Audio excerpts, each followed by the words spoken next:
I'll say it. 1887. Okay, I know All that. right. 1887. All right. Hello, fellow gamers. This is your boy Zero Inc. And I'm back with another podcast. We're continuing on with the season. Last week we had our mid-season finale where we discussed one topic, 5 minutes apiece. And this week we're back to points and actually doing everything like we normally do it. There's going to be 5 topics today. Um, the order's going to be Hatchet, then Tsunami, then Zero, then Axel, because Axel was, first 2 weeks ago. So, That was 2 weeks ago, man. fuck. Oh, well. So Axel will be last, and basically how is how this works is it's like a game show. So basically, with each contender has 2 minutes to answer on each topic, and for each point they make, they will get a little, and that'll basically tell you whether they get a point or not. Now, each point, we add up all the points at the end and pick a winner. And basically, we're playing for a spot in the championship. Basically, the way the championship's going to be set up is it's going to be 5 rounds. Arch couldn't make it Whoa, what today. are you doing? The championship's going to be 5 rounds, and it's going to be basically the lowest scorer is going to have to start at the lowest round, and then the lowest scorer is going to have to start at the first round, and then they'll debate, and then they'll move on to round 2. So basically, if you are the top scorer for the season, you only have to debate once in the championship, which is what we're playing for right now. So, are we ready? Ready for the big ride, baby? No. I don't want All right. So, Hatchet. First question is to you. Microsoft has just recently acquired the physics engine Havok from its creator Intel, which is pretty much the industry standard physics engine for a lot of games coming out. It's been in Uncharted, it's been in WWE, it's been in many different types of games. What could this mean for the industry as a whole, both the pros and cons? Doom. Doom. Fuck, I don't know. Basically, one of those things where it's going to cost gaming companies, a few pretty pennies and some ugly ones at that. You know, it's going to cause a lot of competition for rights for the people to use it in their games. The Oh man, I mean it doesn't. There's honestly I don't see if there being a real problem with that. Um, I mean, I think there could be like an oversaturation of this engine being used in other titles exclusive for Xbox. The the only other I mean, they're still gonna lease out to other companies. Like, basically there's people that are already grandfathered in, so it's not like they're gonna get screwed out of the use of this engine. So, I mean, there's no real downside to this. Uh, I'm just gonna let it go at that. I mean, I really don't see any problems. Alrighty, that was a good round for you, Hatchet. You got 3 points. I liked how you were talking about how, there have already been, a bunch of studios grandfathered in with this particular physics engine. So it's like, I mean, it comes down to just, an acquisition, and everything's going to keep rolling on. That was a really good point. Next up, Tsunami. Same question. Microsoft has just recently acquired the physics engine Havok from its creator Intel, which is pretty much the industry standard physics engine. What could this mean for the industry as a whole, both the pros and the cons? The pros and the cons. Doom. Well, I mean, it could be good and bad. And the only reason why I say it can be good and bad is because Microsoft is known for creating great engines. So therefore, them acquiring one that's already considered a great engine they could tweak it and change the name of it, because once you add a few tweaks to the code, you can repatent it and you can license it to only yourself. So everyone else would be using the old Havok engine, and Microsoft would have a lock on the new Havok engine, which would be a con. However, um, the good news is they can do it the opposite route and lease it out to everybody else after, making sure that the engine itself is completely stable. I think that it's good, and like I said, it depends on it's going to depend on what Microsoft does with it. I mean, there isn't really much you can really say on the topic too much. Um, I'm glad that they got it because I'm kind of curious to see what Microsoft does. However, at the same time, I'm like, man, it's another engine that could be locked up, Yeah. Yeah. So, that's pretty much all I have to say on that. I like how you bring you brought up the fact that they could tweak it, they could change it, they could make it, better, make it worse. Which is actually, I mean, it'd be interesting to see how the Havok engine evolves at this point. I guess that makes it up to me. All right. Let's see. Let's start with just the Havok engine in general. First of all, it's an engine, so a lot of people need to realize it doesn't benefit Microsoft in terms of them getting new IPs or new exclusives or new anything that would benefit them in that way. However, it is an engine that can be tweaked. It is an engine that can be fixed. It is an engine that could be improved upon. But this also helps with the cloud. This also helps with doing stuff online and trying to, because Microsoft has already done, where it takes less to get on Xbox Live. It takes less bandwidth on your internet. It takes like, I think, 3 or 4 millibytes per second. So it could be a way for them to make the cloud more efficient by saying, well, how can we make the 3D engine, the physics engine, work better with less, less power consumption, which is actually pretty good for the cloud and streaming services and everything else like that. Havok is in a lot of games, so I don't think that it's really going to affect who gets to use it or who doesn't get to use it. I think Microsoft is going to be fine in that aspect of it. I think they're going to continue to lease out games because at the end, gaming is a business, so they're going to want to make money, and the less you lease the games out, the less money you're going to make. I don't see Microsoft just coming out and saying, well, nobody can use it. Because, again, it's an engine. You have Unreal Engine, you have Frostbite Engine, you have all these different engines that are just like this one, and there's new physics engines coming out of like amateur studios all the time. So you're always seeing new physics. So I mean, this is a big acquisition for Microsoft as a whole, but I don't think it's a huge acquisition for Xbox. I don't think Xbox is going to benefit in terms of it making the games better or having better frame rates or, giving other companies the crappy version. I don't think it's going to be anything like that. I realize there's a lot of sites out there that will tell you that's the way it's going to be, but really I see just the same old stuff, the industry's still going to turn the same. It's still going to go on the same. There's not really going to be any change to that.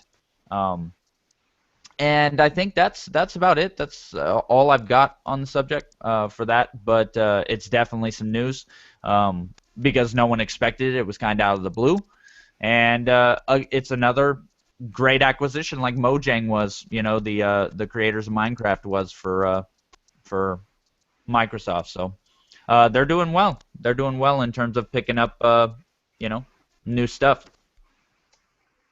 All right, what's the damage? What's the damage, yo? I give you 4. 4? Give you 4. The you know how basically one of the points was that, you know, they're going to lose money if they don't lease out to everybody else. So you might as well just that's where their money is going to be made off this acquisition. Yeah, I also like the fact you said it could be an improvement on the cloud. And one of the other points was the fact that there's physics engines coming out like fucking every couple years, you know, every so often. So I mean, it's, you know, there could be one right around the corner. You never know. Mm. So I mean, All right, let's see. Is Axel still awake? Axel? I'm wakey still wakey here. drunkie. I'm still here. Shut up. Axel had a little fun tonight, so you guys are gonna have to excuse his. Idoki Ramen Koki. Yeah. See what you can do. Oh All right, so I mean, I don't think it's gonna affect his play, no. but It could improve it, but it could make it worse. So all right. We will see. So, Axel, to you, Microsoft has just recently acquired the physics engine Havok from its creator Intel, which is pretty much the industry standard physics engine.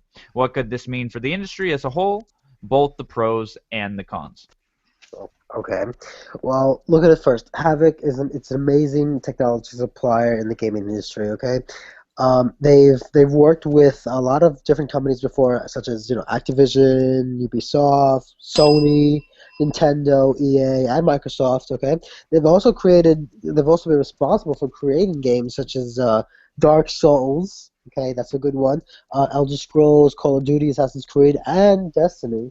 Okay, so for Havok, I think for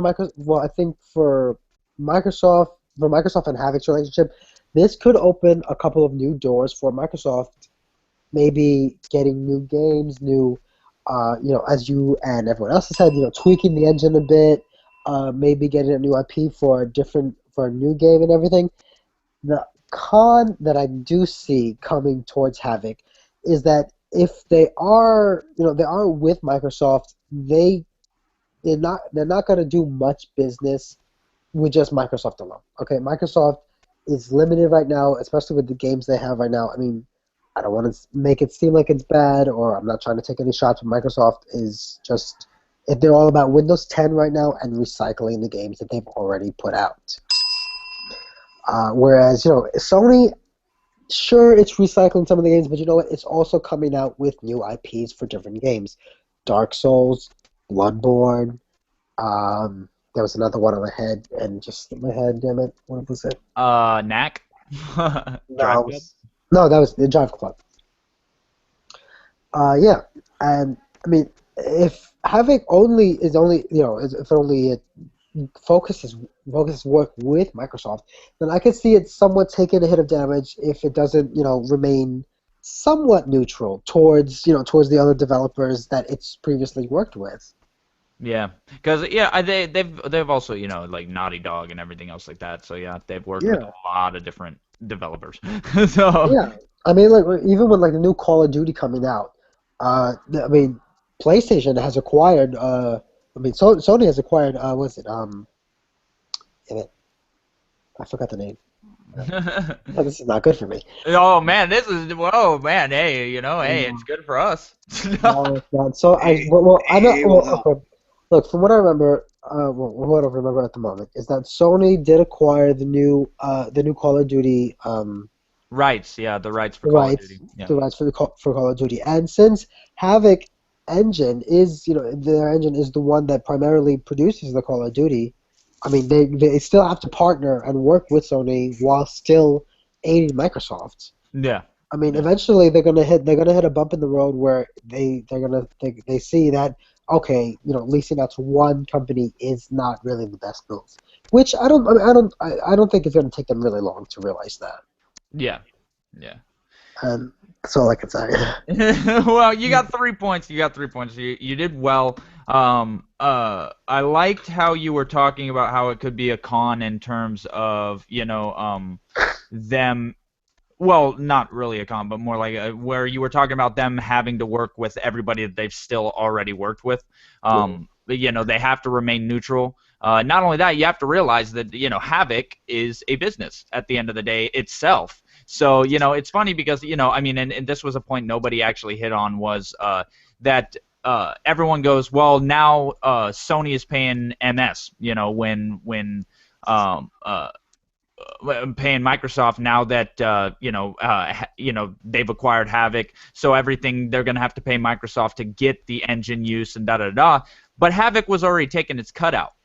Havok was already taking its cutout, so that's not really a blow to Sony or anybody else in the industry. And if you know anything about the industry, all these companies work off each other. So, Yeah. But you did good. You did good. You got 3 points. And AA is always there to help He you. just got his butt whooped in this elimination match. Shut up, you jelly people. Well, actually, are you playing with him right now, Skeef? Who? No. Oh, okay. Okay, yeah, he was talking about his elimination match on Destiny. I don't think he was talking about the podcast. No. All right, but anyway, okay, number two, Hatchet. That was a great round for everybody. Everybody's keeping it close. Round two, on to round two. All right, Hatchet. Shuhei Yoshida, the CEO of Sony, PlayStation, recently stated that third parties are selling better than exclusives in this day and age, and stated that it's one of the reasons he's confident PlayStation will have a good holiday despite not having AAA exclusives for the end of this year. Do you believe that's an accurate statement? And is this a good stance to take if you're PlayStation?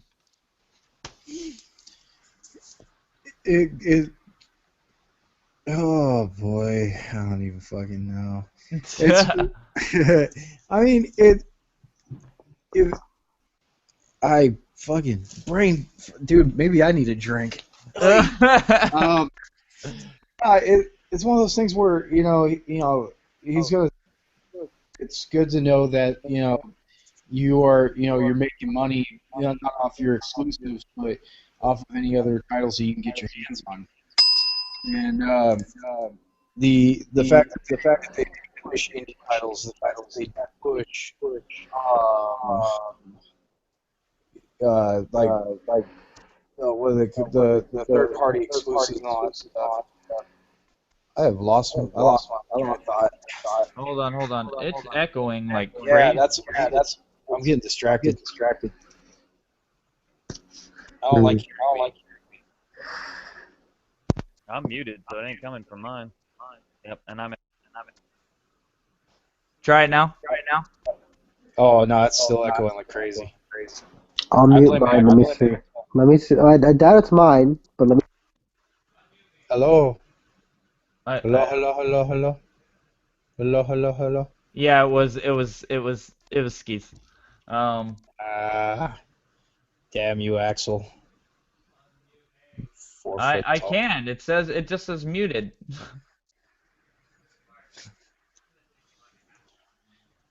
I just click on your picture.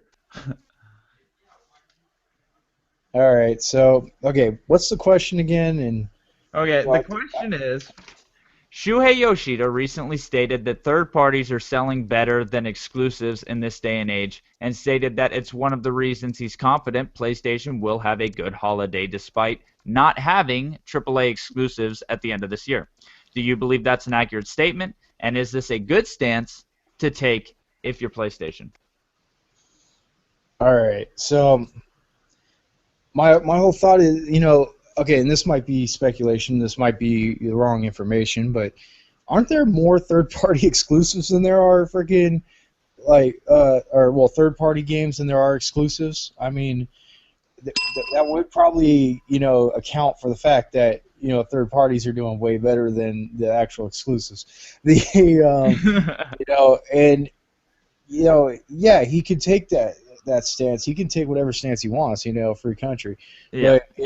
But yeah, you want to push what's going to make money. That's ultimate. In business. You got to know where your bread's buttered. And if your exclusives aren't going, if your AAA exclusives aren't going, then you got to go with your third-party titles. You got to go with the indies and all that stuff that you got going on, right? Mm. And the there's a lot of big name titles that are going to be coming out around Christmas time. There's going to be a lot of lesser known titles coming out too. You know, Yeah. and yeah, it's going to be a good season for them. With I know, what was it? They were talking like Tom Clancy games coming out. The Yeah. freaking You got all these other titles coming out. The Fallout. Fallout. Oh, dude, I'm waiting for that. I'm waiting because I've been missing games like that. Yeah. Yeah. Yeah. But right now, dude, there's not a lot I can say on this one either. Like, that's killing me, right? But yeah, I'm just gonna leave it at that. I'm done. You still got 3 points. You did well. Basically, I liked when you were talking about how he can take that stance because there are more third-party titles out there. There are more titles that can make and you got to push what makes you money. I mean, at the end of the day. So that was a nice round actually. All right, Tsunami. Tsunami, same question to you. Shuhei Yoshida recently stated that third parties are selling better than exclusives in this day and age, and stated that it's one of the reasons he's confident PlayStation will have a good holiday despite not having AAA exclusives this year at the end of this year. Do you believe that's an accurate statement, and is this a good stance to take if you're PlayStation? I think that third parties are running the industry. All the money's being made off a third party right now. The first party thing is more of like getting you know how like when you reach in the old Cracker Jack box and you got the decoder ring? That's kind of like what it's like. That's pretty much what a AAA exclusive is nowadays. They, are digging in the closet and finding money or something. It's a situation where yeah, they put a lot of thought and time and stuff into their video games and all of that. However, what's going on is, I mean, you can't come out with AAA exclusives all the time. You just can't do it. You have to really put a lot of thought and time and effort into getting a title that's gonna be considered game of the year, really. Because any AAA exclusive has to be that, otherwise it's gonna be bashed. We saw that with The Order, and we saw it with a couple other games where they got knocked pretty hard, being a AAA exclusive and a lot of time and money being put into them, and then them not turning out quite the way the public wanted, or figured they were gonna be, not necessarily wanted.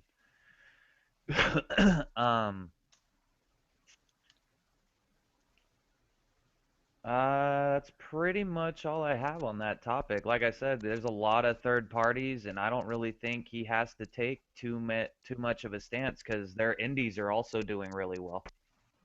So, Yeah.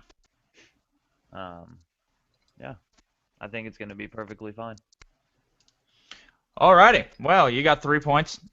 You guys are consistent tonight. No, but I especially liked how you said that's where the money's being made.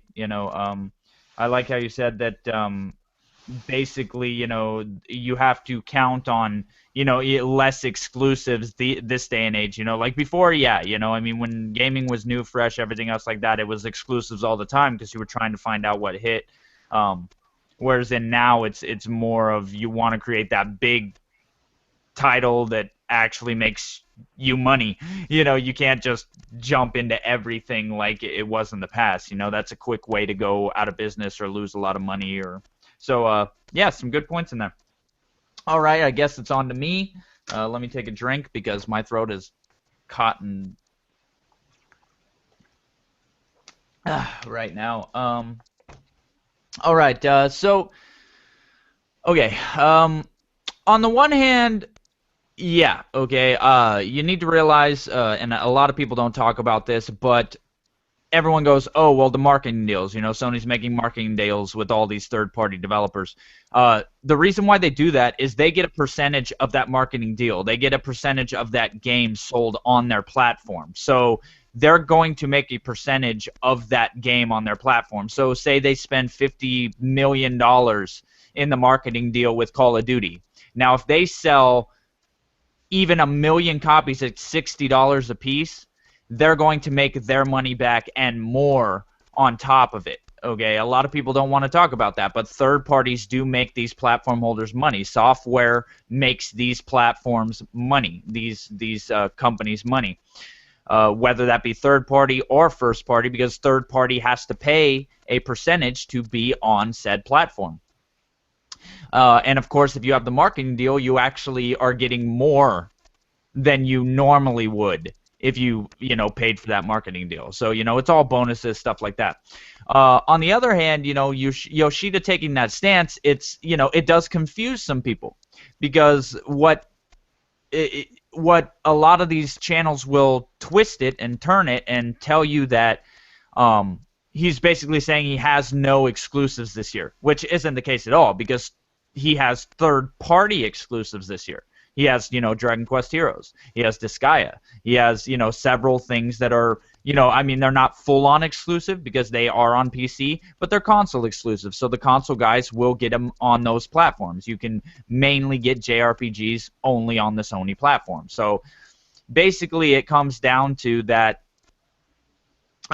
he has other exclusives that are going to be available, added on to all the exclusives already released for said platform. So, to me, I see it as a decent stance to take, but it can be confusing for someone who's not into gaming, like a lot of people on YouTube, or like a lot of us who know more about the industry than your average, gamer who really isn't into it like that, and isn't into the console war like that, and isn't into the YouTube gaming community like that, or into the internet gaming community like that. We know more about what's going on than a lot of these people. So that, you have to take that into account. And yeah, that's my time. All right, what's the damage? I give you 0 points for your 0 name. Okay. No? No? Okay. Nah, I gave you 4. I like it. I like it a lot. Nah, I gave you 4. Alrighty. Talk about consistency, jeepers. No, I will move on to what is it? Axel. Well, see, Axel's like mute, so normally I'm like, oh, what? Yes, Normally we will move on to that guy. That one that shows up every once in a while. Oh, Axel, are you there? yes, I'm here. Okay, Axel, same question to you. Yay! Shuhei Yoshida recently stated that third parties are selling better than exclusives in this day and age, and stated that it's one of the reasons he's confident PlayStation will have a good holiday despite not having AAA exclusives this year. Do you believe that's accurate, and is this a good stance to take if you're PlayStation?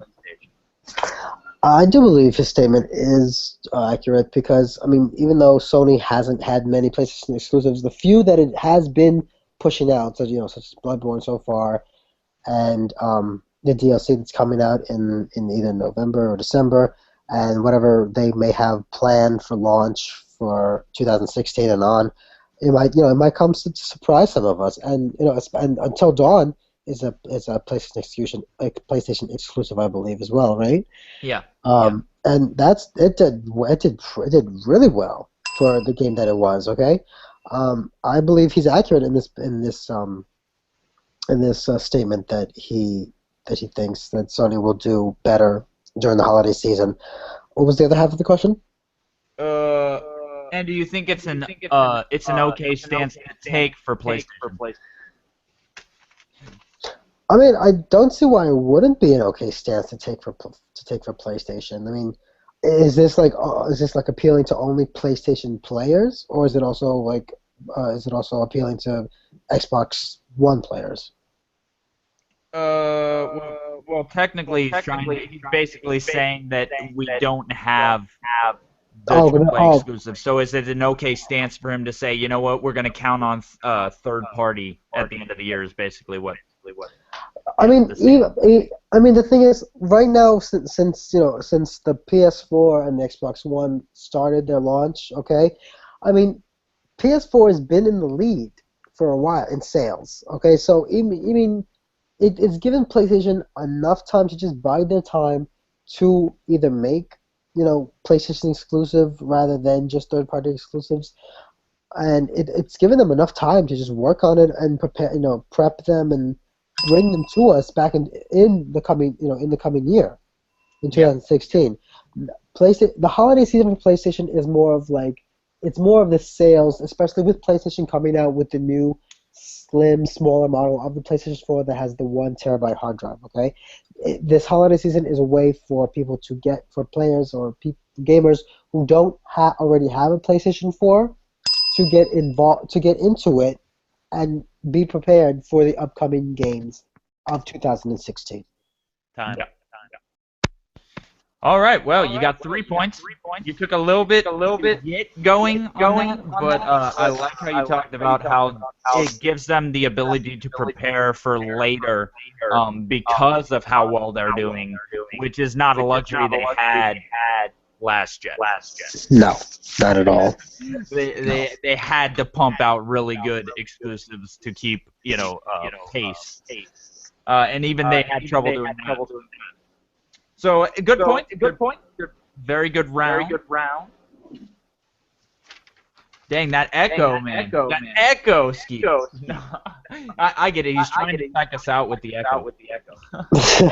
Yeah, I'm covering my position and Ark's position today. Ah.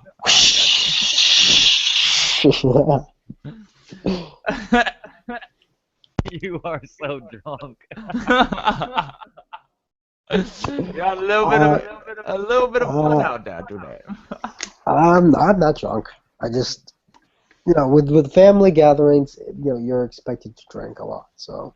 Yeah. All right. So moving on. Hatchet, you're gonna probably have to mute your mic again, Steve. Yeah, I will. All right. So Hatchet. Next question. For many years, and more so recently, there's been a huge push against any form of DLC from gamers. In your experience in gaming, is DLC a problem, or are gamers just overreacting?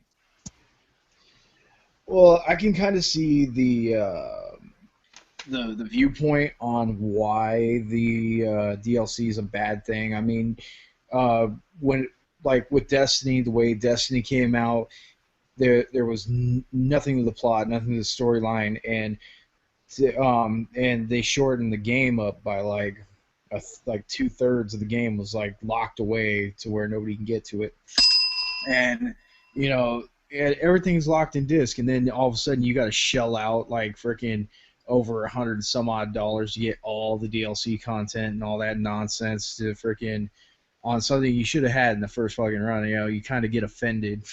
Yeah. That's the stance that a lot of gamers have taken is, you could have given this to us from the get and then, saved everything else for a sequel. Yeah. But my standpoint is, okay, I think a DLC is warranted if you have a game and you're going through and you're playing it and you finish all of it, but there's still some questions, there's still some stuff that there's enough questions to warrant DLC, but not enough to warrant a sequel. I think that's the only time where I'm like a DLC would be cool, or if there was extra little extra game modes to be added, instead of oh dude, we should save this for the sequel, to go back to Destiny, how they do the different match modes for Crucible. If you come up with a Crucible idea that you're like, whoa, okay, this could be freaking awesome for the Crucible. Okay, we'll DLC that into the mix. I can see that as a good idea. But honestly, in this day and age, it's mostly people just whining and crying about anything Wait, what? He said time. Time. Already? Wow. Time flies when you're having fun. Yeah, that seemed really short. Damn. Yeah, Uh, you did. You got 4 points though. You got 4 points though. I especially like how you were talking about, the stance that, a lot of gamers have taken that all, everything's just bad. That was a good point. Tsunami. On to you. For many years, and more so recently, there's been a huge push against any form of DLC from many gamers. In your experience in gaming, is DLC a problem, or are gamers just overreacting? Well, that started because you get a really good game and it comes to an end, and you don't want it to come to an end. So people were asking for more, so companies started giving them more, and then they started complaining about it. So they just wanted more for free. But it doesn't work that way. So as far as that all goes, I mean, you can't really blame companies for trying to make extra money off of a game that does really well. Do I think it's an issue or a problem? I really don't. They came out with some great DLC for I don't know what that's all about, but they came out with some great DLC for The Last of Us. They came out with some great DLC for Mass Effect. They came out with some great DLC for a lot of games that was actually worth the buy. And even though Destiny's DLCs have been garbage, like Hatchet said, and a lot of times it can be, the companies can be stingy and lock stuff on disc, which I don't think that's right. I do agree with Hatchet on that. I think it's good that they add more to the game. I really do. That's pretty much all I have on that topic. Oh, you're keeping it at 3, huh? Keeping it at 3. No, you ended up getting 3 points that round. I especially like how you were talking about how there are certain DLCs that are really important, and there are certain DLCs that are good, and there's nothing wrong with making extra money from a game that's done popular. You can't really blame the developers for trying. So that was a really good point. And I guess it's on to me for round 3. Hey, real quick, Ark just threw in, sent me a message saying, "Hey, tell Skeet that no one can take my place." Ha ha ha ha ha.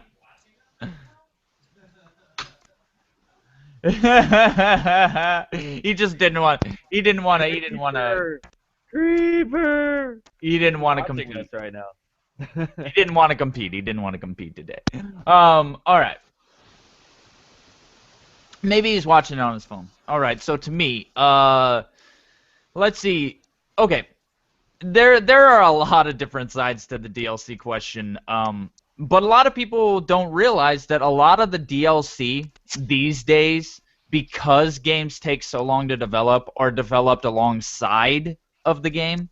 So they're not really taking, some games do take stuff out, but then there are games and DLC that wasn't supposed to be there in the first place. They just made it alongside the development of the game because it's better than taking 6 months after a game's release and taking up time when you could be working on that next big title, or you could be working on that next big project, to just sit there for 6 months working on DLC. You see what I'm saying? So a lot of people don't realize they do the DLC alongside of each other. Not only that, microtransactions, a lot of the times microtransactions, I know a lot of people have problems with microtransactions, but a lot of microtransactions you don't have to buy. Okay, and a lot of them come down to whether you want to wait and naturally accrue, like stuff like a lot of people bring up Dead Space 3. You naturally accrue a lot of stuff in Dead Space 3. Now, I played all the way through Dead Space 3, didn't have a problem, didn't have to buy a single thing of DLC. No microtransactions, nothing, because I know how to farm. I've been farming games for a while, so I know where to go to get everything. I know that if I get everything and I do my best to get everything in said game, then I'm going to have the materials that I need without wasting time. You see what I'm saying? So a lot of the times microtransactions aren't needed. Now, I do believe if they're pulling stuff out of the game, that's a problem, yes. Like Destiny, yes, you can tell that was shortened, but there are a lot of times where a lot of this DLC isn't shortened, isn't anything like that. DLC adds a lot of different content to a lot of the games. You know, they add different game modes. They add different things to said games. What the hell is that? But anyway, it's one of those things that you know. I mean, I realize people have a problem with it, but Time zero. I don't see it as a problem. I know. I was just finishing my point. All right, what's the damage? Just kidding. Hold on, let me double check. Hold up. Hey, you ready for this? You got 4 again. Oh, yay. Damn it. No, I'm gonna start like docking points every time he makes a good one. Okay. For a decent point, you get 1 point. For a good point, you get 2 points. Every time you get a really great point, it's minus 5 points. Axel. Yes. I'm here. Actually, just got back in time. Actually, I was saying goodbye to some relatives. All right. Axel. Yes. For many years, and more so recently, there's been a huge push against any form of DLC from gamers. In your experience in gaming, is DLC a problem or are gamers just overreacting? Okay. In my personal experience, I really haven't had a problem with DLC coming out, okay? Back from PlayStation 3, I think the biggest DLC that I think I've ever had on PlayStation 3 was probably the Mass Effect series, where they came out with a DLC for the multiplayer. Different characters, different enemies, different side quests and everything. That really wasn't a problem for me because it kept adding to the story. It added new things for me, new characters to play with, new abilities, and overall it was fun for me. Also for the PlayStation 3, they added on for The Last of Us. They added on for that DLC. I forgot what they called it. It was like it wasn't The Last of Us. It was between what's the name? The main character. Oh yeah. You're talking Left Behind. Yeah, that's it. The Left Behind. Okay, and they also added DLC for the maps, weapons, and everything. And another one I know coming up coming up now is Bloodborne. Okay, they have a new DLC coming out for Bloodborne, probably this holiday, either November, December. They've already launched a trailer for it. And the biggest one so far for the PlayStation 4 as well as for the PlayStation 3 for DLC right now has been Destiny. Okay, we've had DLC after DLC after DLC, and it hasn't been that far apart. They've maybe been a good like 3 or 4 months apart. And the longest wait we've ever probably had for DLC for PlayStation 4 was The Taken King. Okay, where the House of Wolves DLC came out in like February or March, and The Taken King came out in September. So it was a couple months away, but it was really worth it. Okay, in my personal experience, though, I've never had a problem with DLC for games. I don't really see it as a problem. I see it more as an expansion of the game. You get more for your money. Okay, you're not just getting what you paid for. You're getting something a little bit extra on the side. As for gamers that complain about it, I mean, oh, that was it. Oh man, you really carried on 1 point. But you did get 2 points. I did give you 2 points. I like the point you made about it being an expansion and like something on the you have your little side dishes with your main course. So that was a good point that you have those little side DLC. But you did get 2 points. carried on a little bit. A little too much. You know what? I should get like a minute extra because of all this liquor I have in me. I should get like an extra 30 seconds at least. An extra 30 seconds because he talks a little slower than the rest of them. Yes, I do. That's because he's thinking slow. Hey,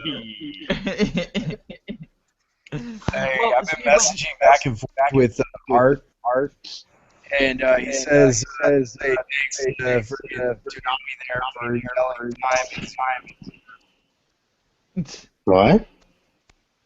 When I started yelling time, he was like, Art, time. Yeah. Yeah. He's like, Oh, okay. Oh, and he also said the echo. That's Axel. Axel, for some odd reason, Axel is echoing really bad, and I think it's just because he doesn't have his headphones in. I think he's laying back and enjoying it. He's like, why? Is he trying to be me? No, I just wanted to keep your spirit alive, buddy. Yes. I mean, he wasn't. If he's watching, why isn't he on? That's the He's question. at a birthday party. He's at his buddy's birthday. Okay, that makes sense. Well, tell your buddy I said happy birthday. Yes, happy birthday from the Kirshot. Yep. Happy. Happy birthday from the Lars and the Jelly people. Suck it, wee little man, suck it. Yes. The only one who's jelly right now is Axel with his 2 points. No, I'm kidding. If you give me that extra 30 seconds, I can make it 3 points. Yes, we could all make an extra point in 30 seconds. All right. Anyway, round four, on to Hatchet. This kind of ties in with the DLC, but I know you and I have talked in length about this particular subject, so you should have some pretty good points on this, I hope. All right. So pre-orders. This has been a subject of debate for a long time within the gaming community, and many believe that pre-ordering is a terrible practice because of the pre-order bonuses. What are your thoughts on that? Do gamers have a legitimate gripe with pre-order bonuses, or is it really just gamers being stubborn and not wanting to pre-order games? I think it's just fucking gamers being jackasses. I mean, dumb as fuck, dude. Just shut up and let it happen. The thing is, you know, not a lot of people get the whole pre-order thing. Like with GameStop, I love the whole pre-order thing because I'm gonna throw myself under a bus here, but I'm broke 24/7. And pre-ordering from GameStop is probably the easiest, cheapest way for me to get a game, because it's kind of like layaway. I can put payments on it. I can get the game, you know, that way I can get it paid off over a span, you know, and have it. And you know, that's how I got my PS4. That's how I've gotten most of my game consoles, my video games and stuff, by pre-ordering and making payments, and that helps with low-budget households. And you know, no, everybody's getting all teary-eyed over, oh, well, they get exclusives for pre-ordering, and it's like, well, y'all motherfuckers get it later on after everybody's picked it up anyway. So, I mean, it doesn't even matter. You know, take a Johnson & Johnson approach to your lifestyle and get no more tears. I mean, it's one of those things where, you know, yeah, there's perks to pre-ordering. There's perks to freaking, you know, to picking up these games early. And, you know, if you weren't smart enough to do it to begin with, shut your mouth. But I mean, there's no reason for them to, unless it's like, you know, pre-order now, you get a nuke launcher. I don't see the problem. I mean, like, Call of Duty players would be losing their shit. Fucking must have gotten the pre-order. He just nuked the whole team in one shot. I mean, but I mean, there's not a lot you can say about it. It's, you know, it's good practice. And and it's one less thing for you to worry about. That makes if you pre-order it, that you're able to make sure that you have that game locked down and you have a copy for the future. And well, I'm gonna finish this last point, and it gives you a lot of collectibles and stuff if you pre-order too. So yeah, you got 4 points. That was actually a really good round for you, Hatchet. I like how you were, explaining how, not pre-ordering doesn't really make much. It's kind of like layaway. You can just continuously, add on to it until you get it completely and utterly paid off. So that was a really good point. Some great points in there. You got 4 points on that one. Tsunami. On to you. Pre-orders. This has been a subject of debate for a long time within the gaming community, and many believe that pre-ordering is a terrible practice because of pre-order bonuses. What are your thoughts, and do gamers have a legitimate gripe, or is it really just gamers being stubborn and not wanting to pre-order games?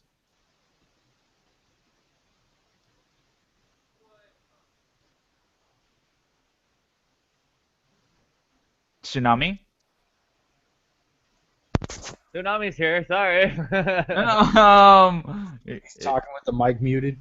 Did you get the question? Yes, I understand this question very well, and just kidding. Sorry, guys. I'm trying to play Destiny and do this show, and it's not working out so well. Yeah, we've established on, the brain game that men can't that people in general can't multitask. So Speak for yourself, you useless, untalented people. You can't multitask. You're not gamers. And the brain game says we cannot multitask, believe it or not. Very few people can actually multitask effectively. But, all right, Tsunami. I'll re-ask the question. Pre-orders. Oh, he's dead! Get him! Pre-orders. I heard the question. Oh. I'll go ahead and start my time. It's okay. I'm dead. So, anyways, as far as pre-orders go, I would have to say that it's actually a really good thing. They give you extra content just to go in and say, yeah, I'm getting this game. 90% of the time, if you're pre-ordering, it's because it's a game you're going to get anyway. And I always thought to myself that if you're going to get the game, you might as well pre-order it. So, I mean, complaining about it's kind of dumb.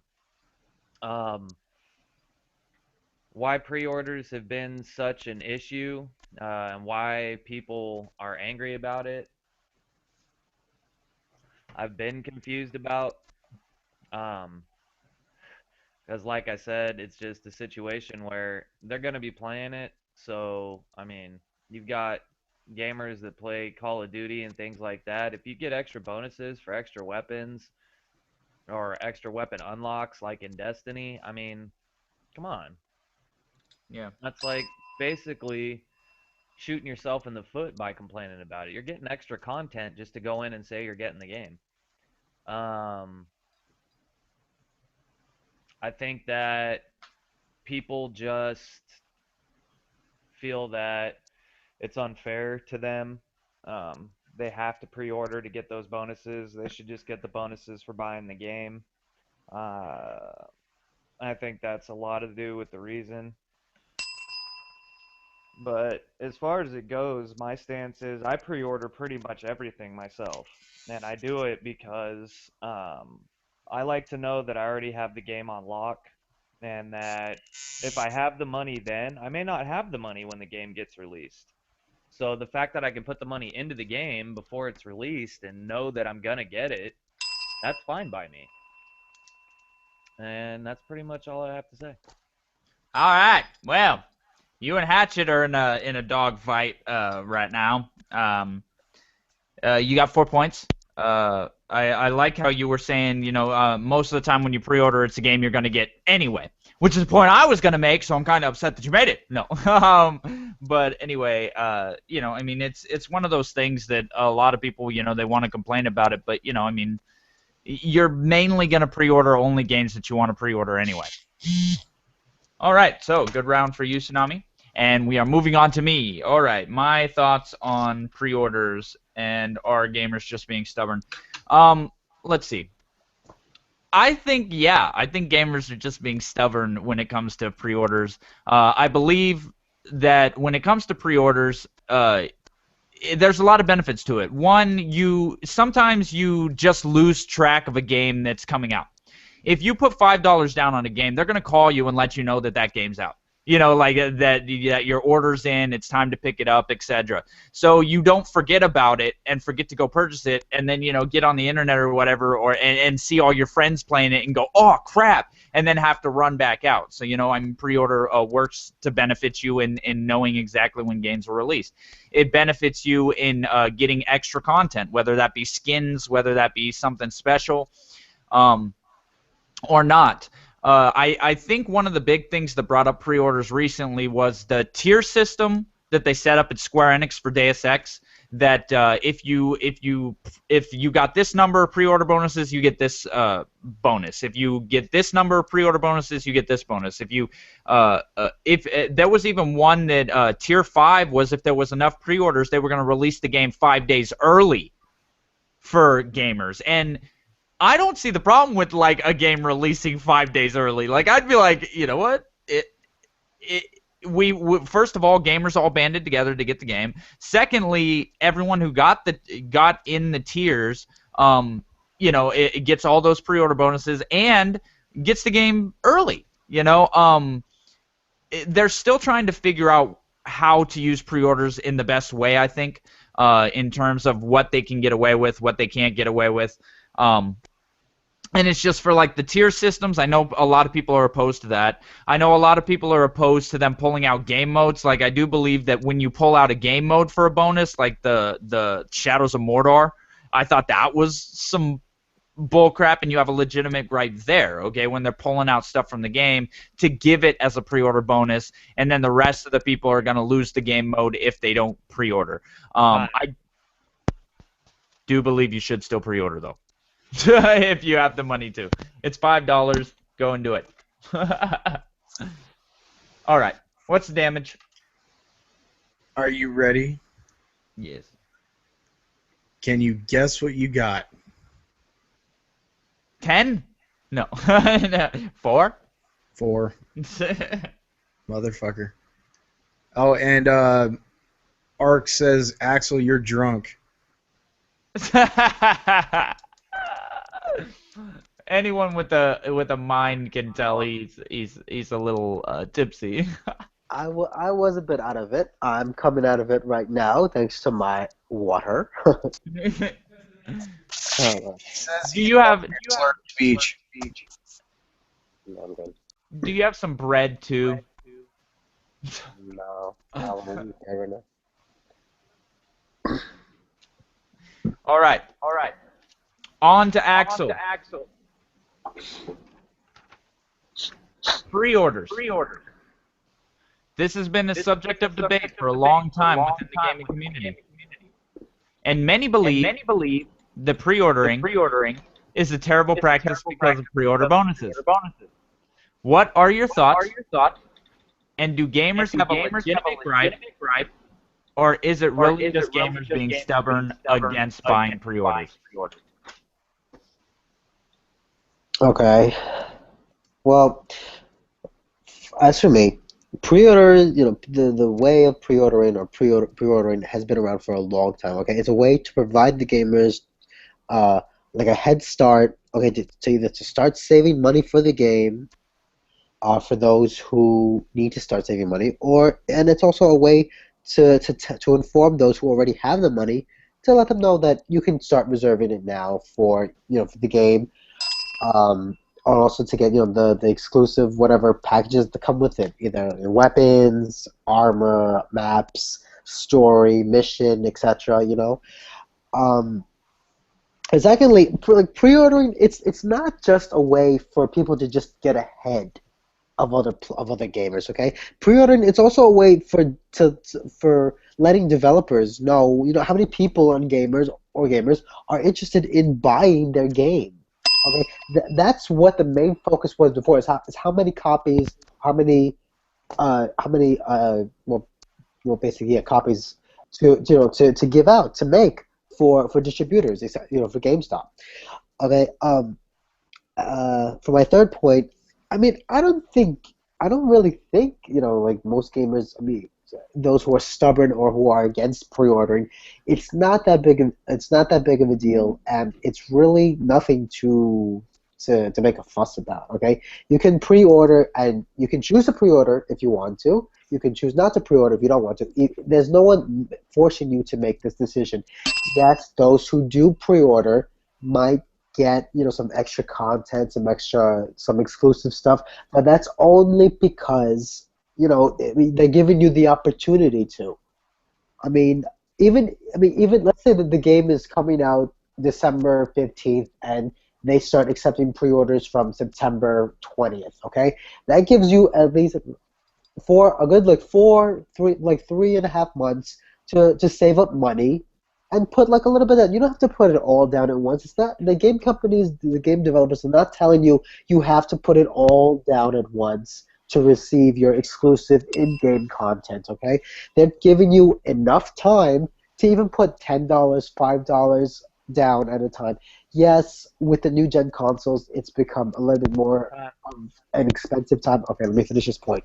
It's become a little bit more of a bit more financially hard to you know keep up with pre-orders, considering that most games now for the Xbox One and PS4 are like $60. Yeah. Okay. Yeah. Yes, it's a little bit more difficult, but you know what? I mean, it just means that you have to be that much more like willing to dedicate whatever money or whatever financial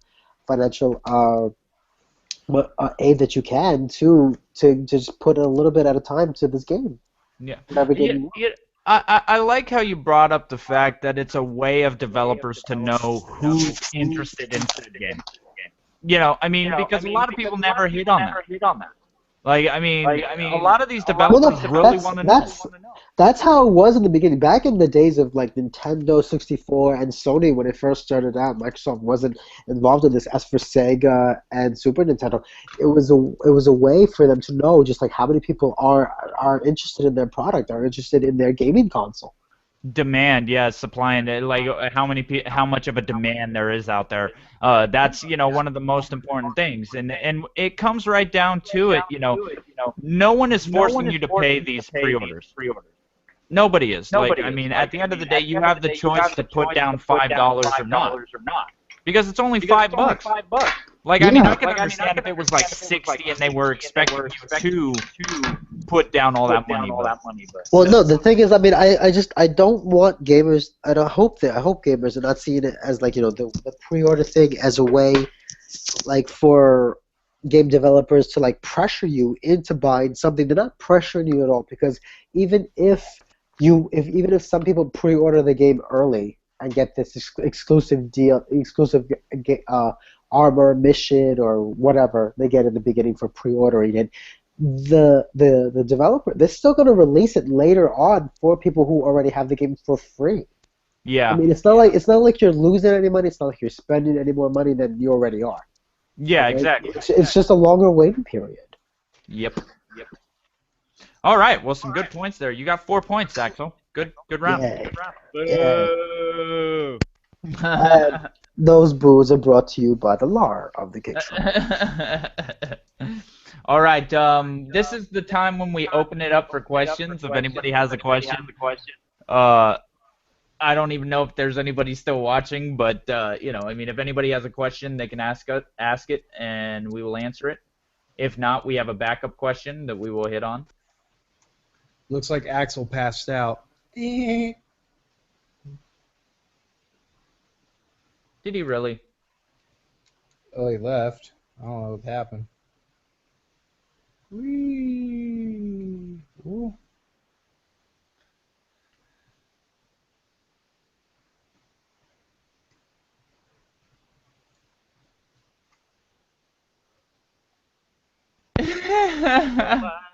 Bye, Mr. Axel Pie. Oh wow, that's Well, a first. it's giving time for somebody to give us a question, hopefully, and I will text him. All right. So how you liking the Taken King, Hatchet? What? Well, so far I'm having a blast with it. I mean, it's kind of hard to get my guys where I want to because of the way the rolls are going. I keep getting stuff that's lower level than what I freaking want. But I mean, it is what it is, you know. I like so far I like the boss fights. I like the raid's been a friggin' blast. Which Yeah, we still got to help you out on that. yeah, Ark actually wants us to do the raid after this is over. Oh, of course he does. Of course he does. He wants his finish. Oh yeah, he wants his checkpoint done, and I was like, I need to do it from the beginning. So guess what, asshole? You get to do it from the beginning. But is it something you would recommend to people? And to be honest, I think yeah. I would say yes. This is a $60 game now. Like for anybody who wants to get it, who wants to go out and get it, this is definitely worth your time now. For anybody who doesn't own it already, you know, would you say that's accurate? You know what? Yeah, I'd recommend it to the people I know would be interested in it. Yeah, the stuff that they've added to it. You know, at first it was kind of like culture shock. It was one of those WTF moments, but for right now, I mean, it's pretty sick. I'm digging it. Axel, what happened, man? Oh no, I was trying to find my charger. My computer almost died. That's why. Okay.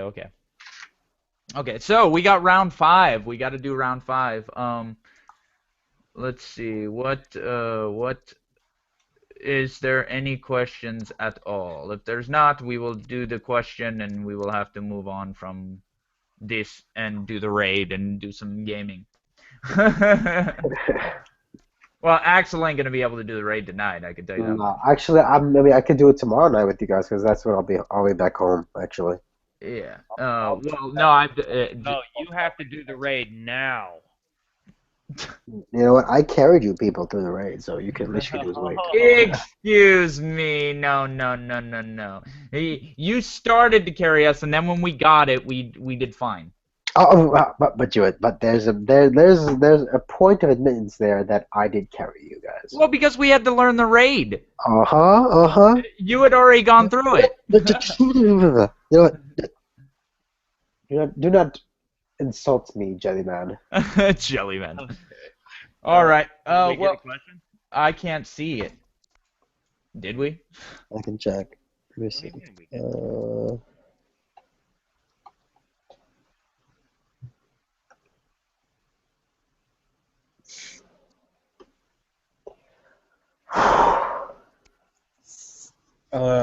Fuck.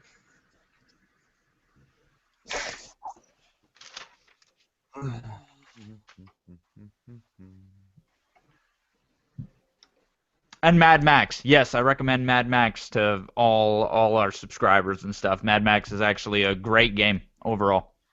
Mm. And I got my PS Vita again. Woohoo! Sweet. I don't recommend that to anybody. Of course you wouldn't. Yeah. I can see Tsunami playing with his joystick.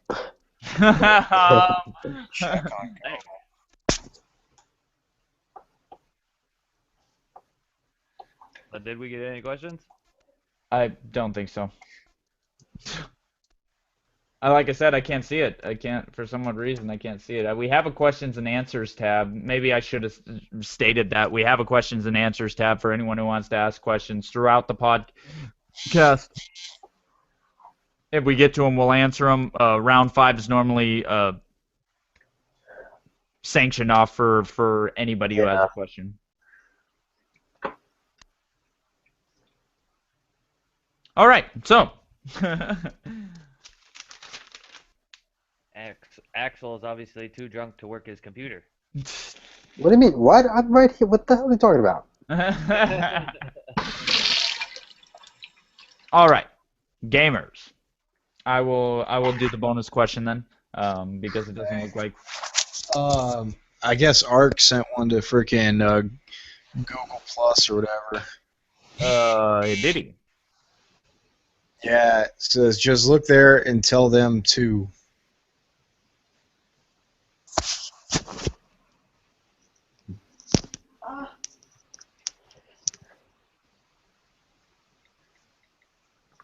See if Axel would have looked there.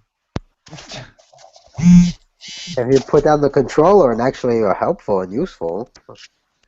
I can only play the game, watch the time, and do my part of the debate all at the same time. Okay, Axel? I just got the message from Ark. That's funny.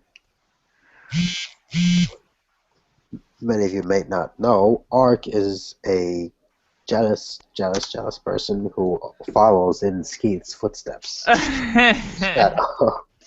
He wishes he could be as good as the player named Skeeth, but he will always be in his shadow. Freaking asshat.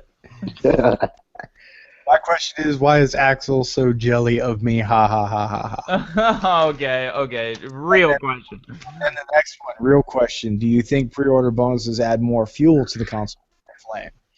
No. Bad Arc. Stupid question. I mean, To the console war, why would pre-orders? I don't know. Why would pre-orders fuel the console war? That's. I mean, if it's for like games that are both third-party exclusive, for Sony and for Microsoft, I guess it could fuel it. Like for Call of Duty, for example. Oh yeah, you're talking about exclusive content. So okay, I guess we could do exclusive content, early exclusive content, or we could do the bonus question. What do you guys want to do as the panel? It's up to you, Zero. Or call. I'm bringing it to a vote. You want to do his question, or do you want to do the question I got? Your question. I vote for your question. Okay. All right. So here's the bonus question. We'll get to your question, Arch, on party chat when we're all discussing the same stuff. All right. The question is, Hatchet. For round 5, many gamers have stated that Sony is not being smart by moving away from some of their classic IPs, and say that if Sony brought back those classic IPs to the industry, it would be better for it. What are your thoughts on it, and would you like to see some of the classics come back yourself, or should they just keep moving forward with new IPs?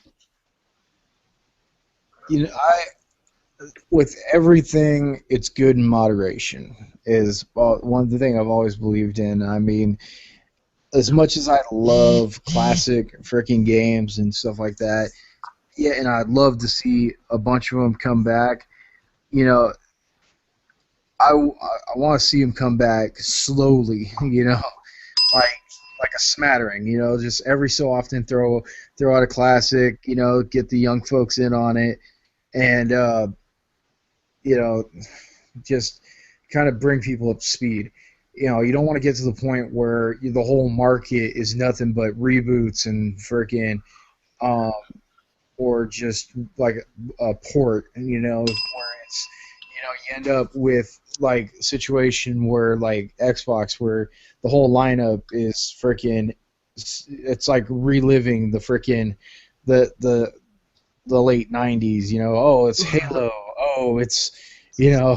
I mean, you can only sit through so many of these freaking games, So, I mean, to kind of bring the nostalgia factor is a big selling point at times, though. Like if you can bring back a title that people haven't seen in a while, something, like if they were to ever bring out another Legacy of Kain game, I mean, people would lose their shit. Yeah. I mean, if they were to like bring back Blood Rain. Yeah. Blood Rain, yeah, just bring back titles that people haven't seen in forever. Bloody Roar. Yeah. Yeah, but not like beat you over the head with it to the point where there's like, oh, we're now on Legacy of Kain 37, and you're like, son of a bitch. Like, yeah. Where was the other 36? Exactly. Dude, You I said feel like the time is going. I know the time is fast today. Oh well, Hatchet. What? No, it's not. That was 2 minutes and 3 seconds. He needs to stop No, I'm not jerking saying off. that it is. It just seems like it's going faster today for whatever reason. But That's Hatchet, you because did get 3 points. he's Uh, drunk. I like how you talked about it's a great selling point for the nostalgia factor. Like, I mean, everybody loves nostalgia games, and everybody loves, going back. So for a selling point for a game that they just bring back, it's a good move. Um, so good points. You got 3 points on that. Tsunami. Ark says you're an asshole. Art told me to tell you, Zero, that you are jelly of him. I'm all well. Are we talking overall gaming experience? Well, In terms hold of on, platinums and trophies, or are we no, hold on, talking hold just? on. No, hold on. The message. Wait, the new message says, "Tell Zero he's jelly of me because he doesn't have any as much platinums as me, and he'll never have as much platinums as me, and he's a horrible gamer." Is he blind?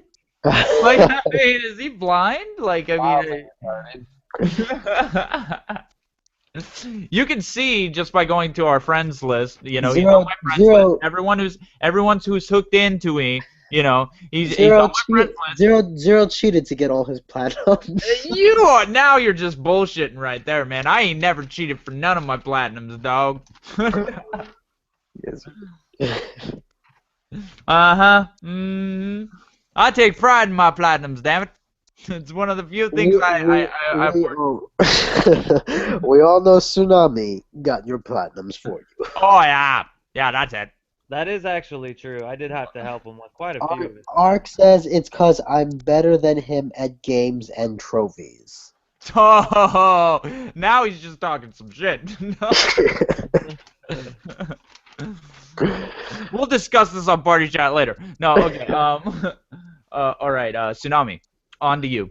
Many gamers have stated that Sony is not being smart by moving on from some of their classic IPs, and say that if they brought back some of those classics, the industry would be better for it. What are your thoughts on it? And would you like to see some of those classics come back yourself, or should they just keep moving forward? I would like to see some of those classics come back. Sure. However, um, in all honesty, the industry is built on brand new IPs. It really is. And you see that with games that everybody loved throughout the ages. I mean, you had things that Sony was doing, just starting with uh, God of War, and I'm getting my butt whooped. Legends of Dragoon, I'll help you out there. um, Final Fantasy. These are games you can spit out and people remember, but I mean, at the time they were new IPs. Yeah. So, as much as people want to say, "Hey, I want this game again," really the industry is built on brand new stuff. Um, so you can't really say I want new all, or you can't really say I want the old stuff all the time, and that it's gonna make Sony any better or not. um, should Sony bring back some of their older stuff? Yes, I do agree that some of their stuff they should definitely bring back, just because um, it helps out with advertising their console. Maybe there's some games that the younger generation missed that we all got to play that um, Sony could bring out that they know would influence their sales and productivity. Other than that, though, I'm just interested more to see what's going to happen and what they're going to come out with than anything. Yeah. And that's pretty much it. Alrighty. Well, you got three. You got 3 points. I like how you said the industry was built on new IPs, because that's a lot of gamers don't realize that. That's what keeps the industry going. It's new experiences. If they didn't have new experiences, this industry would have crumbled a long time ago. So yeah, some great points in there. I guess it moves on to me. Damn it. All right. So Let's see. Should they just keep moving forward? Should they bring the classics back? Okay, I think a lot of people are, full of nostalgia in a lot of ways. A lot of the gameplay back in the day is dated now. So if they were to bring back a lot of the old titles, the gameplay would be dated. They would really have to revamp a lot of the gameplay that we used to play back in the day because nowadays it just doesn't hold up like it did back then. Um, so I don't see it being, and not only that, the stories were different. I believe if they brought back that mentality of the stories as in depth as they used to be, because you had to make a good game with bugs not being able to patch, bugs could destroy the entire game. So with the bugs and glitches and everything back in the day, you could have gotten a bunk copy and you would have not been able to play that game. That's how serious it was. Nowadays with patching and everything else like that, they can generally fix it and give you a pleasurable experience, even with even with a game-breaking bug at launch. Back then you couldn't do that. So their stories were really in depth. Their gameplay was really solid. There was fewer bugs, and stuff. Not only that, a lot of these games take a long, long time to make. So you look at some of the big games like Legends Dragoon, which was a huge game. Okay, imagine that, how long that would take to make in 1080p 60 or 1080p 30. A huge game that took 4 discs and everything put on one Blu-ray disc. I mean, that takes a lot. That takes a lot. These days, I just don't see a lot of the older games being accepted like they were. I believe some games could come back. Like, you have games like Destruction Derby, and you have, Wipeout is said to be coming back for Sony. You have a lot of different games that they could bring back. But I also believe that a lot of the stuff would be dated, and a lot of the stuff is just basically for nostalgia purposes overall. It would be great to see some of the old titles, but it's not like a necessary thing. I mean, they've put out a game in every single genre up to this point, every single one. So I'm interested to see them keep doing that variety of new IPs balanced with their old franchises, instead of just bringing back the classics. All right, what's the damage? Oh, were you talking? My bad. Yeah. Sir, you got 3. That's fine. I've been trying to keep up with everybody. As long as I keep up with everybody, I'm good. Axel's the one that's struggling here. There was a lot of points that you kind of regressed from everybody else's stuff. Yeah, no, that makes sense. Axel struggling for the first week he's ever struggled like this. I like it. Yes, we need to have more questions like this. We just need to give Skeeth a reason to party every time we're about to do one of these things. It's a good strategy. No. All right, Axel. Yes. Many gamers have stated that Sony is not being smart by moving on from some of their classic IPs, and say that if Sony brought those classics back, the industry would be better for it. What are your thoughts on it, and would you like to see some of those classics come back yourself, or should they just keep moving forward with new IPs? I mean, I really don't see how some people are saying that Sony isn't smart for moving on from some of their, from their original IPs. I mean, as a gaming industry and as a platform, especially for Sony, moving forward is the right direction to go. It's a smart business decision. I mean, there's no other way to go. If they stay stuck in the same place, they wouldn't be where they are now. Okay. I mean, secondly, of course, I would like to see some of Sony's games come back. As in new IPs. Okay, I mean, who wouldn't? But that's because I was there at the beginning, like the rest of us were, when Sony first launched their original games, their original IPs for games. I remember the first game that I played for Sony was Spyro the Dragon, Jack and Daxter. Okay, there was also the Crash Bandicoot. Okay, but some of these IPs they have brought brought into forward with them as well. Okay, they made the Jack and Daxter collection for PS3. They remastered the Final Fantasy X, and as of recently, okay, at the recent E3, they announced the biggest Final Fantasy game that there was. It was the big hit on PlayStation 1. Final Fantasy VII is making its way to the PlayStation 4. Okay, I mean, if you don't see that as Sony keeping in touch with their roots, then I don't see what is. Okay, Sony isn't a company that just moves forward and leaves their games behind. No, whatever Sony does whatever Sony progresses with its games, it's never going to leave behind what they originally started with. They always are going to keep true to their first games, the idea of their first games, what gaming was about. And what was the rest of it?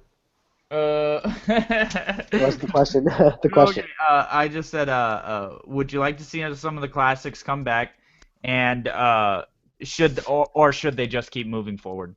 I mean, there's not a doubt in my mind that I don't think Sony won't bring back some of their classic games, because you know what? As much as we miss them, as much as we may want them, I'm pretty sure Sony would like to see them back too. As all the developers or game employees that they have, there has to be one who shares the same feelings as us, where they would like to see the same games that we want brought back onto new gen, new consoles with new IPs, better graphics, better engines. Okay, see what they can really push the game to be what they wanted it to be back then, as to what they can make it now. That's a good point too. And that's it. That's it. Well, you got 5 points, so you won the round. Yes. You won the round. Let's see. Let's add up the points, and so yeah, talk amongst yourselves. Let's see. We already talked about Taken King. What are you guys looking forward to for the holiday season? Like any games, anything? Fallout. Yes, Fallout. It's in Turkey. I'm actually looking forward to Dragon Quest, Fallout. Call of Duty is gonna be really good. The new for me is Zero, the new Bloodborne DLC. Of course. There's also Assassin's Creed, if you guys are a fan of it. The new Call of Duty that's coming out as well. Don't forget that. Zombies. Zombies, people. Who forgets about zombies? Nobody. Yeah. But also, if you guys want, you can buy the new slim version of the PS4. Battlefront too. I kind of want to see how that turns out. Yeah, definitely. So there's a whole list of games coming out that I'm actually, there's a little known game. It's an RPG called Alakini's Gun. I looked it up that we're picking up that it looks really good as well.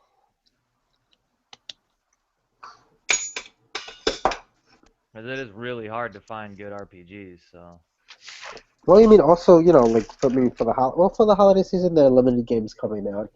But for the upcoming year, there are a lot of games that are out. Final Fantasy 15 finally, is it? Yeah.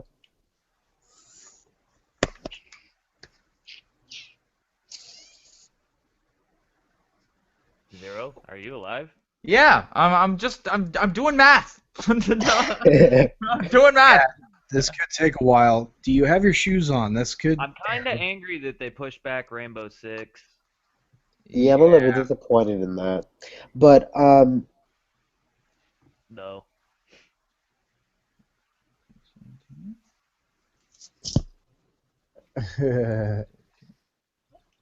Hold on, Zero. Ark says, you played with us to get your trophies. Like, we had to tell you how to get your trophies. Yeah, right. 3, 6, 8, 12, 17. All right. So I have the winner. Who do you think it was? You. Any guesses? Yeah. I won this week. No clap. No yay. Yay! No. You are you do effects for everybody else except for me. I see how you are. I finally pulled one out. It's been since the first week was the last time I pulled out a victory, and now you don't even don't even give me claps. Okay, so I won. Yeah. And then second place, Hatchet and Axel tied, and actually Tsunami came up in the back this time. Really? Yeah. Oh, so I wasn't last. Really? Even while in Yeah. top 16. His last round beat you. Yeah. Take that, Tsunami, and up yours. Up yours. But Tsunami's still in. I think Tsunami's still in first for the season. Yeah. Yeah. So he can lose one. He can lose one. Of course, we might be tied. I did pick up. How many did I pick up on him? 3 points on him this week. So. Look at that. Look at one of the Cake Shop brothers is a sore loser. I am. Well, you know that. You know that. That's why whenever I get close to his trophies, he starts playing all these games to get all the golds and stuff, and then he'll move up really, really quick, and then he'll stop getting trophies until I catch back up, and then No. It's because you are not as good a player as Tsunami. I'm sorry. You do not surpass him in platinums. What are you talking about? I surpass all you in platinums, damn it! Your line is becoming a sickness. Stop it. Excuse me? Oh man. No, this was a fun episode. This was great. Join us next week, guys, when I win again. Make it 2 weeks in a row. I doubt it, but tune in next week at 6:30 Pacific, 8:30 Central, 9:30 Eastern time. And we will continue on. We are going to do 12 episodes total. So we've got 5 more matches and then the championship. So definitely tune in to see who's got the placing. Definitely vote for your favorite debater. And let us know what you guys think. Dude, like and subscribe on YouTube to the Kickshot Brothers page, man. Why do you always forget this shit? Well, I don't like to beg.